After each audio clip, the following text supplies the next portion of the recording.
Good morning વિદ્યાર્થી મિત્રો, કેમ છો બધા? મજામાં? તમારા ધોરણ 7 ની અંદર હિન્દી વિષય 7મા ધોરણના હિન્દીમાં મિત્રો આપણે 6 પાઠ અને એના સ્વાધ્યાય પૂર્ણ કરી લીધા છે. પાના નંબર 39 ઉપર આપણે આજે 7મું કાવ્ય છે, એટલે કે એ એક પહેલી સંગ્રહ એટલે કે ઉખાણા છે. તો એ ઉખાણા છે એ આપણે કઈ રીતે ભણવાના છે? તો ઉખાણા વાંચી એના ઉત્તર આપણે શોધવાના છે. ઉત્તર આપણે આપેલા નથી, શોધવાના છે. તો ચાલો, કાવ્ય છે ધોરણ 7 हिंदीમાં 7મું કાવ્ય ढूंढते रहे जाओगे। पहेलियां मनोरंजन के साथ दिमागी कसरत भी कराती है। ઉખાણાઓ છે એ મનોરંજનની સાથે मानसिक कसरत પણ કરાવે છે। साथ ही कल्पना व तर्क शक्ति को भी बढ़ावा देती है। साथ साथ कल्पना और तर्क शक्ति में खूब ज વધારે છે। पहेलियां रोचक मजेदार होने के साथ भाषा विकास में भी सहयोगी है। ઉખાણા છે એ બહુ વધારે રસપ્રદ અને મજેદાર હોવા ઉપરાંત ભાષાના વિકાસમાં પણ સહયોગી બને છે। पहेलियां हमें शब्द वाक्य के विशिष्ट प्रयोग से भी अवगत कराती है।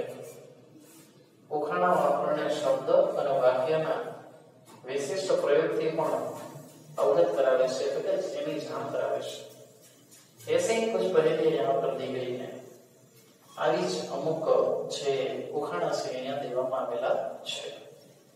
ચાલો, પહેલું, सोने की वह चीज है पर बेचे नहीं सुनार, मोल तो ज्यादा है नहीं बहुत है उसका भार। सोनी અહીં सोने की वह चीज है, बराबर, આની અંદર તર્ક છુપાયેલો છે।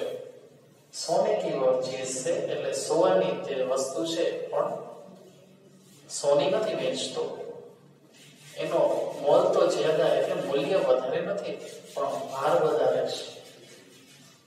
4 પાઈ એટલે કે ખાટલો। सोने की वो चीज એટલે સોનાની વસ્તુ છે, સોનાની નહીં, અને સોની નથી વેચતો। સોને की એટલે સોનાની થાય ને, પણ આપણે શું હિન્દી શબ્દમાં સોનો અને સોનો એ બેનો એક સોવું અને એક સોનો એવું થાય, એટલે અહીંયા આવશે ખાટલો એટલે કે 4 પાઈ। दूसरा, एक नगर में ढेरों चोर चोरों का मुंह काला, एक नगर में ढेरों चोर चोरों का मुंह काला, पूंछ पकड़कर खींच दो झट हो जाए उजाला, झट हो जाए उजाला, पूंछ पकड़कर खींच दो। तो અહીંયા ફરીથી ઉખાણા, એક નગર में ढेरों चोर એટલે એક નગરમાં કેટલા બધા ચોર છે। ચોરો કા મુંહ કાલા, ચોરોનું મોઢું કાળું છે। पूंछ पकड़कर खींच दो, पूंछड़ी पकड़ीने ने खींचो, झट हो जाए उजाला એટલે કે બહુ જલ્દીથી અજવાળ થઈ જાય। વિચારો શું છે? આ છે માચિસ। શું છે? માચિસ। સમજાયું તમને? માચિસની અંદર કેટલા બધા કાળા ચોર છે, બરાબર, એકને પણ ખેંચી લ્યો એટલે ઉજાળો થઈ જાય।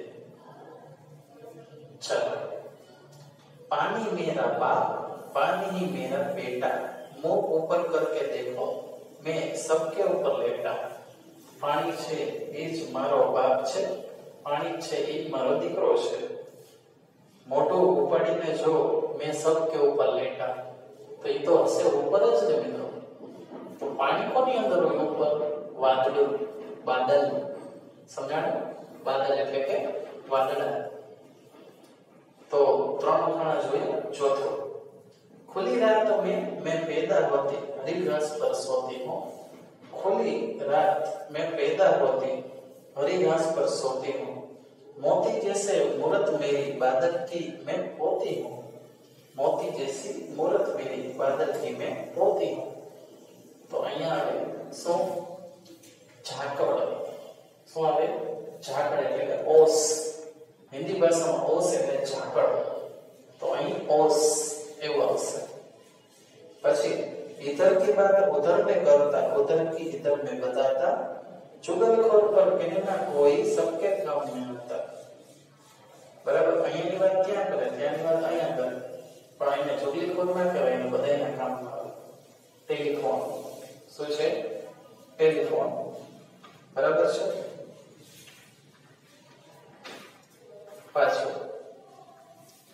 सोने को पलंग नहीं नहीं महल बनाए, 1 रुपया पास नहीं फिर भी राजा कहलाए।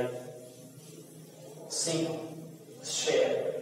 सोने को पलंग नहीं, गुफाમાં જ રહેતો હોય, નહીં મહેલ બનાય, કોઈ જાતનો મહેલ નથી એના, 1 रुपया पास नहीं, 1 रुपયો એની પાસે તો નથી, फिर भी राजा कहलाए, કોઈ રાજા કહેવાય। शेर એટલે કે સિંહ। 3 अक्षर का मेरा नाम, पानी दाना मेरा काम, प्रथम कटे तो दल कहना हो, बीच कटे तो बाल कहना हो। बराबर?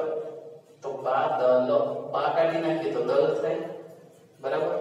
અને આપણે લ કાઢી નાખી તો બાલ કહેવાય। સમજાણું? બાદલમાંથી વચ્ચેનો દ કાઢી નાખી તો બાલ થઈ જાય, બાદલ। ચાલો તો આજે બહુ વ્યવસ્થિત રીતે આપણે ઉખાણા જોયા છે મિત્રો। 7 ઉખાણા છે। 7 વાગે આવે। પેજ નંબર 39 અને પેજ નંબર 39 અને 40 ઉપર જે આ કાવ્ય છે ટોંતે દેશાવતી એ તમારી નોટબુકમાં એક પહેલી હશે એટલે 2 વાર નોટબુકમાં તમારે 2 વાર વ્યવસ્થિત અક્ષરે લખવાની છે। આ તમારો હોમવર્ક છે।